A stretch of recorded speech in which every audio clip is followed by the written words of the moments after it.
ملم ژبه کې د واورې ورېدو او انټرنیشنل سکی بورډینګ مقابلې جاري دي، کوم لپاره چې په ګڼ شمېر کې سیلانیان ملم ژبې ته رسیدلي دي. دا وخت د مشرق ټي وي خبریال نیاز احمد خان د ملم ژبې نه موږ سره په لاین باندې معلومات ترې اخلو. جی نیاز احمد خان، ملم ژبه کې د لوبو او سیلانیانو په اړه مو خبرې کوي. جی بالکل دی وخت زه ملم ژبه کې ما او ملم ژبه کې چې څنګه د واورې لوبو او ریدلې دي خلکو نو ډیره زیاته غاڼه ده. بلا خلک راغلي دي، په زرګونو خلک راغلي دي.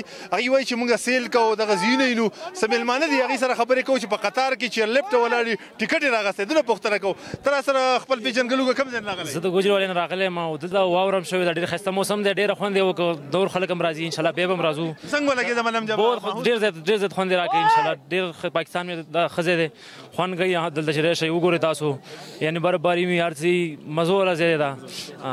योबल कसम ने उर्दू है, आप कहाँ से आए हैं, कितने लोग आए हैं? हम लाहौर से आए हैं, हम 5 इतने कॉलेज के ही हैं, तो बहुत मज़ा आ रहा है हमें. तो किस तरह लगा मलम ज़बा? बहुत अच्छा.